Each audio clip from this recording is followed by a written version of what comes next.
Hello student, मेरा नाम महेश कुमार यादव है। स्वागत है आपका हमारे इस वीडियो में।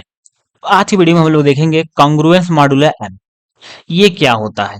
देखने में तो ये नया नया लग रहा है, लेकिन है तो इजी ही। तो इसके पहले हम लोगों ने देखा टाइप्स ऑफ रिलेशन क्या होता है। तो अब हम लोग देखेंगे जो ये कॉन्ग्रुएंस ऑफ मॉड्यूलर एम है, ये भी एक स्पेशल टाइप्स ऑफ रिलेशन होता है। स्पेशल टाइप्स ऑफ रिलेशन कहने का मतलब ये है कि जो आपका कॉन्ग्रुएंस मॉड्यूलर एम होता है, ये आपका को एक इक्विवेलेंस रिलेशन होता। तो चलिए इसको देखते हैं। पहले कंग्रुएंस मॉडुलो एम क्या होता है, उसके बाद हम लोग देखेंगे कि इसको हम लोग इक्विवेलेंस रिलेशन क्यों कह रहे हैं, ये है कि नहीं इक्विवेलेंस रिलेशन। ठीक है, तो चलिए स्टार्ट करते हैं।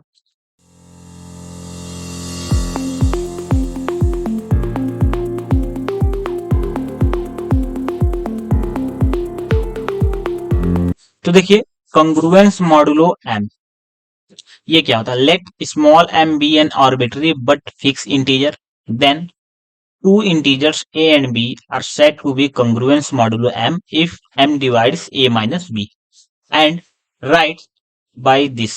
ठीक है, इसको हम लोग ऐसे डिनोट करते हैं। a is congruence modulo to b and mod m, इसको हम लोग ऐसे लिखते हैं। That is a is congruence modulo to b mod m if and only if m divides a minus b। तो कहने के देखिए साफ साफ मतलब यही है कि कोई भी दो इंटीजर्स a एंड b हो, इन दोनों को हम लोग congruence modulo m तब कहेंगे जब इनका डिफरेंस जो होगा ये m से डिवाइड होगा, तभी इसको हम लोग क्या बोलेंगे, कंग्रुएंस मॉडुलो m। या हम इसे अच्छा ये भी कर सकते हैं, अगर ये m से डिवाइड हो रहा है, इसका मतलब जो ये है a minus B, this is multiple of, ये क्या होगा, ये आपका मल्टीपल ऑफ m, ये m का मल्टीपल है तभी m से डिवाइड हो रहा है। हम लोग इसको ये भी कर सकते हैं। तो इसके पहले वाले वीडियो में हम लोगों ने एक क्वेश्चन ऐसे ही किया था कि a माइनस बी, लेकिन हालांकि वहां पे मॉडुलस था कि वो जो है मल्टीपल ऑफ m होगा। ठीक है, तो इसके कुछ सिमिलर ही है। अगर कोई भी दो इंटीजर्स हो, उसका डिफरेंस अगर m से डिवाइड हो रहा है, या हम ये कहें कि उसका डिफरेंस जो है वो m का मल्टीपल है, तो वो कॉन्ग्रुएंस मॉडुलो m कहलाएंगे। ठीक है, अगर हम लोग देखिए दूसरे अगर तरीका से हम लोग देखें तो हम लोग ये भी कर सकते हैं कि अगर a m से डिवाइड हो और b भी m से डिवाइड हो, तो जितना रिमाइंडर इसका आए और उतना रिमाइंडर इसका भी अगर सेम सेम रिमाइंडर आ रहा है, तो हम कह सकते हैं ए और बी जो है कॉन्ग्रुएंस मॉडुलो एम होंगे। जैसे ध्यान दीजिए, हम अगर 18 माइनस 3 देखें तो 18 से 3 गया, ये आपका कितना 15 हो गया, जो कि देखिए 5 से डिवाइड हो रहा है, इसलिए क्या होगा 18 is congruence modulo to 3 mod M. ठीक है, क्योंकि 5 डिवाइड्स 15, डिफरेंस ऑफ 18 एंड 3। ठीक है, और ध्यान दीजिए अगर हम लोग दूसरे वाले तरीके से देखें, तो जब 18 को हम लोग 5 से डिवाइड करेंगे तो रिमाइंडर देखिए आपको कितना आएगा, आपका रिमाइंडर आएगा 3। और अगर 5 को 3 से डिवाइड 3 को 5 से डिवाइड करेंगे तो ऊपर भी आपका रिमाइंडर 3 आ रहा है। इसीलिए 18 जो होता है, 18 और 3 जो होता है कॉन्ग्रुएंस मॉडुलो 5 होते हैं दोनों। ठीक है, अगर आप देखिए ये देखिए कि अगर 3 से 11 को डिवाइड करेंगे तो देखिए कितना आएगा, 3 से 11 को डिवाइड करेंगे तो रिमाइंडर आपका कितना आएगा, रिमाइंडर आपका 2 आएगा। ऐसे अगर 3 को हम लोग 17 से डिवाइड कर देंगे तो देखिए आपका रिमाइंडर कितना आएगा, आपका रिमाइंडर आएगा कितना, 2 ही आएगा। इसका मतलब 17 इज कंग्रुएंस मॉडुलो टू 11 मॉड 3, ये होता है इसका मतलब। ठीक है, और अगर हमें कोई क्वेश्चन दे दें, पूछ ले कि बताइए 15 और 18 ये किसके कंग्रुएंस मॉडुलो है। ठीक है, तो हम क्या करेंगे, 18 माइनस 15, ये आपका कितना आ रहा है, 18 माइनस 50 कितना आ रहा है, 3 आ रहा है। मतलब जो 3 का डिविजर होगा वही होगा ये। तो 3 के डिविजर्स कौन कौन होंगे, 1 होगा और 3 होगा। तो ये जो होगा ये कांग्रेस मॉडुलो, इसको हम लोग मॉड 3 कर सकते हैं। ठीक है, क्योंकि 1 तो देखिए सभी को डिवाइड करता है ना, इसलिए हम 1 को जो है छोड़ देते हैं। तो कांग्रेस मॉड 3 होगा, क्योंकि देखिए 3 से अगर इसको डिवाइड करेंगे तो रिमाइंडर कितना आ रहा है, 0 आ रहा है, और इसको डिवाइड करेंगे तो रिमाइंडर 0 आ रहा है। इसलिए जो होगा, ये जो 18 होगा ये कांग्रेस मॉडुलो तो 15 मॉड 3 होगा। हम लोग यही देखेंगे। अगर मान लीजिए a माइनस बी, अगर उसका डिफरेंस करने पे अगर मान लीजिए आपका आया था 12, अगर ये आता तो हम लोग किसको मानते कि इसका कौन सा मॉड होगा।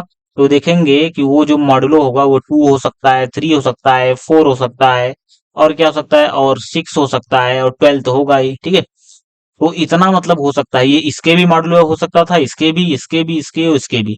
ठीक है, फॉर एग्जाम्पल अगर हम कोई एग्जाम्पल ले ले तो मान लीजिए a की वैल्यू 15 ले लीजिए, या और थोड़ा लीजिए तो अच्छा लगेगा। ए की वैल्यू मान लीजिए 19 ले लीजिए और बी की वैल्यू आप 7 ले लीजिए, तो 90 माइनस 7 12 आ जाएगा। तो देखिए ये जो है ना, ये 12 जो है देखिए 2 से भी डिवाइड होता है, 3 से भी होता है, 4 से, 6 और 12 से, मतलब ये इसका जो है 12 जो है इन सबका मल्टीपल होता है। तो ध्यान दीजिए, तो हम लिख सकते हैं मॉडुलो इसका 2 भी लिख सकते हैं कि 19 कॉन्ग्रुएंस मॉडुलो टू 7 मॉड 2 भी इसको कर सकते हैं। क्यों? क्योंकि देखिए जब 2 इसका डिफरेंस क्या आएगा, 12 आएगा, जो कि सॉरी यहाँ पे 7 है, 12 आएगा, 12 2 से डिवाइड होता है, तो इसीलिए कॉन्ग्रुएंस मॉडुलो 2 हो जाएगा। या हम वैसे भी कर सकते हैं कि 2 से जब इसको डिवाइड करेंगे तो रिमाइंडर 1 आएगा, इसको भी करेंगे रिमाइंडर 1 आएगा। सिमिलरली फॉर 3 से करेंगे तो 3 से अगर हम देखिए इसको डिवाइड करेंगे तो रिमाइंडर 1, इसमें भी रिमाइंडर 1। 4 से करेंगे तो इसका देखिए रिमाइंडर इसका कितना आएगा, इसका रिमाइंडर 3 आएगा, इसका भी रिमाइंडर 3 आता है। 6 से करेंगे रिमाइंडर 1, रिमाइंडर 1। 12 से करेंगे तो देखिए वहां पे रिमाइंडर कितना आएगा, 12 से करेंगे रिमाइंडर 7 आएगा, इसका भी रिमाइंडर देखिए 7 आ रहा है। इसलिए इसको हम किसी भी मॉडुलो में लिख सकते हैं। ठीक है। अब हम लोग देखते हैं कि कंग्रुएंस मॉडुलो जो एम होता है, ये आपका इक्विवेलेंस रिलेशन कैसे होता है। ठीक है। Prove that the relation congruence modulo M on Z, मतलब सेट ऑफ इंटीजर्स पे, ठीक है, Z is an equivalence relation. तो अगर ये इक्विवेलेंस रिलेशन है तो इसका कहने का मतलब है कि जो ये कंग्रुएंस मॉडुलो एम है ये आपका रिफ्लेक्सिव होगा, ट्रांजिटिव होगा, सिमेट्रिक होगा। तो हमें बस यही दिखाना है। तो ध्यान दीजिए, ये जो आपका रिलेशन है देखिए ये इस प्रकार डिफाइन है कि इसमें ऐसे order pair A comma B आएंगे such that a minus b is divided by a minus b is divided by m। ठीक है, इसका कहने का मतलब ये है। तो ध्यान दीजिए, अगर हमें रिफ्लेक्सिव चेक करना हो ये रिफ्लेक्सिव है कि नहीं, तो रिफ्लेक्सिव चेक करने के लिए हम लोग क्या करेंगे, लेट, या हम कर सकते हैं for any a belongs to z we have, कोई भी इंटीजर्स के लिए हमें पता है a minus A is equal to 0। ठीक है, और जीरो क्या है, जीरो आपका डिविजिबल क्या है, डिविजिबल बाई m होता है, तो बीच is divisible by, which is divisible by m। तो इसका मतलब क्या हुआ, इसका मतलब यही हो गया कि a comma a belongs to r। ठीक है, तो अगर ये r हो गया, this implies that r is a reflexive reflexive relation. हम लोग क्या देखेंगे, हम लोग देखेंगे ट्रांजिटिव है कि नहीं। तो चलिए देख लेते हैं ये आपका ट्रांजिटिव है कि नहीं। तो ट्रांजिटिव के लिए क्या करेंगे, let a comma b belongs to R. ठीक है, अगर ये आर में बिलोंग कर रहा है तो हम दिखा देंगे कि बी कॉमा ए भी आर में बिलोंग करेगा। तो this implies that m divides a minus b, इसका मतलब ये होता है। इसको हम लोग देखिए ऐसे भी लिख सकते हैं कि A minus B is multiple of M, तो मल्टीपल ऑफ एम ऐसे हो गया, और सम लेमडा। ठीक है, फॉर सम लेमडा के लिए हो गया। नाउ हम लोग अगर इसको निगेटिव मल्टीप्लाई कर देंगे माइनस से, तो माइनस का ये बी माइनस ए हो जाएगा ये, तो यहाँ पे माइनस का लेमडा ओ एम लिख सकते हैं। देखिए तब पर भी इसको हम लोग एम से डिवाइड कर सकते हैं, भले ही निगेटिव है। ठीक है, तो मतलब एम देखिए तब पर भी डिवाइड कर रहा है, अब क्या बी माइनस ए को डिवाइड कर रहा है। अगर एम जो है बी माइनस ए को डिवाइड कर रहा है, इसका मतलब क्या है, बी कॉमा ए जो है ये बिलोंग करेगा रिलेशन में।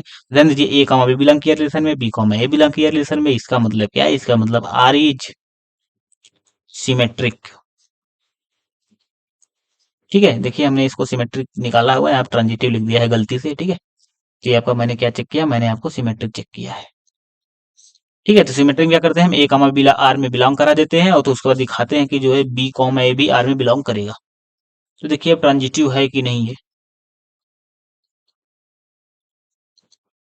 तो देखिए फॉर ट्रांजिटिव क्या करेंगे, let a comma b belongs to R and b comma c belongs to R. हम लोग ये करके अब दिखा देंगे कि ए कामा सी भी बिलोंग करेगा आर में। तो ध्यान दीजिए, ए कामा बी बिलोंग्स टू आर, इसका मतलब क्या है, इसका मतलब है कि एम डिवाइड करेगा ए माइनस बी को, एंड इसका मतलब क्या है, इसका मतलब है कि एम डिवाइड करेगा बी माइनस सी को। अब ध्यान दीजिए, इसका मतलब ये है कि A minus B is multiple of M and B minus C is also multiple of M, लेकिन अदर। ठीक है, सेम सेम तो होगा नहीं, तो यहाँ कह देंगे for some lambda mu belongs to Z. और ध्यान दीजिए, अगर इन दोनों को मैं ऐड कर दूं तो ऐड करने देखिए क्या आएगा, ऐड करने देखिए ये आ गया, ओ सॉरी, ऐड करने देखिए इसको इससे ऐड कर देंगे तो बी माइनस ये हो जाएगा, ये आपका आएगा lambda m plus mu m, ये हो जाएगा। ये बी से बी कैंसिल हो जाएगा, ये आपका कितना हो जाएगा, ए माइनस सी इक्वल टू, यहाँ से अगर मैं एम कॉमन निकाल लूँ तो ये आपका हो जाएगा लेमडा प्लस म्यू। ध्यान दीजिए, या मतलब ये देखिए A minus C is also multiple of M. इसका मतलब एम जो है डिवाइड करेगा ए माइनस सी को। अगर एम ए माइनस सी को डिवाइड कर रहा है, इसका मतलब क्या है, एम ए कॉमा सी जो है बिलोंग करेगा किसमें, आर में। तो ध्यान दीजिए, ये दोनों देखिए आर में बिलोंग कर किए थे पहले से, और ए सी भी बिलोंग कर गया इसमें। इसका मतलब है कि आर इज और ट्रांजिटिव, ट्रांजिटिव रिलेशन। ठीक है। तो ध्यान दीजिए, हमने दिखा दिया कि आर जो है आपका रिफ्लेक्सिव भी है, सिमेट्रिक भी है, ट्रांजिटिव है। तो इसका मतलब क्या है, आर जो है आपका एक इक्विवेलेंस रिलेशन है। आर मतलब ये कौन सा आपका रिलेशन है, ये आपका है कंग्रुएंस मॉडुलो एम। तो मतलब जो कंग्रुएंस मॉडुलो एम होता है, ये आपका इक्विवेलेंस रिलेशन होता है। तो चलिए आज के लिए बस इतना ही। अब हम नेक्स्ट लेक्चर में देखेंगे कि इक्विवेलेंस क्लास क्या होता है, पार्टीशन क्या होता है, क्वोशंट सेट क्या होता है। उसके बाद हम लोग क्या करेंगे, कंपोजिशन ऑफ रिलेशन देखेंगे। Thank you.